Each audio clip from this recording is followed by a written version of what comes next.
लिए आए थे? अच्छा ठीक है, नाम बताओ, कौन तुम्हारे यहां से कॉन्ट्रैक्ट करने आया था? इसका मतलब तुम्हें अभी भी मेरी बातों पर कोई यकीन नहीं है। बुलाओ अपने पापा को, अभी मैं उनके सामने सारा दूध का दूध और पानी का पानी करता हूं। दिशा अपने पापा को बुलाती है। सच सच बताइए सर, आपके यहाँ भंडारे का कॉन्ट्रैक्ट लेने के लिए एक लंबा सा आदमी आया था ना? हाँ, आया तो था। आप उसका नाम बता सकते हैं? कहीं उसका नाम राकेश तो नहीं था? मैं अभी उसका कॉन्टैक्ट नंबर भी आपको देता हूं। दिशा बेटा, नंबर तो बिल्कुल सही है।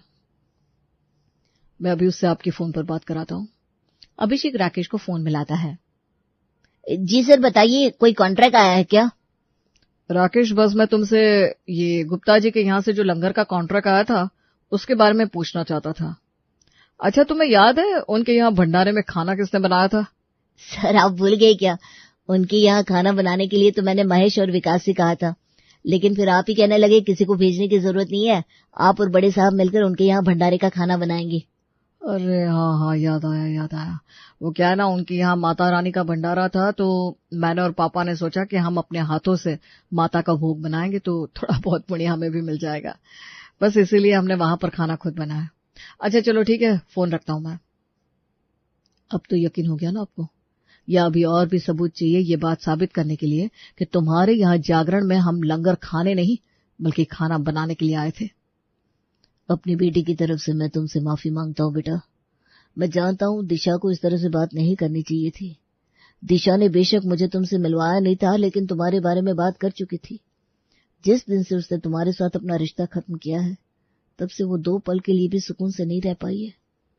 भूल जाओ बेटा, गलत फहमी में जो हुआ उस पर मिट्टी डालो। मैं तो यही चाहता हूँ तुम दोनों अपना जीवन साथ में बिताओ। नहीं सर, आपकी बेटी को तो वैसे भी हमारा छोले पूरी का बिजनेस बहुत ही छोटा लगता है।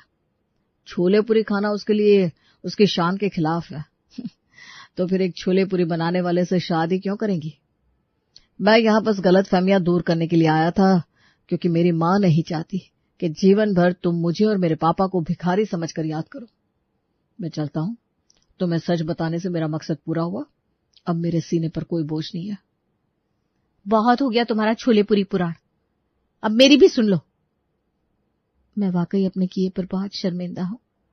मुझे कुछ भी कहने या करने से पहले एक बार तुमसे बात कर लेनी चाहिए थी, लेकिन पता नहीं क्यों उस समय मैं अपना आपा खो बैठी और जो मुंह में आया बोलती चली गई। मैं खुशी खुशी तुम्हारे साथ सारा जीवन छोले पूरी खाने के लिए तैयार हूं। क्या तुम मुझे माफ करके मेरे साथ अपना जीवन बिता सकते हो?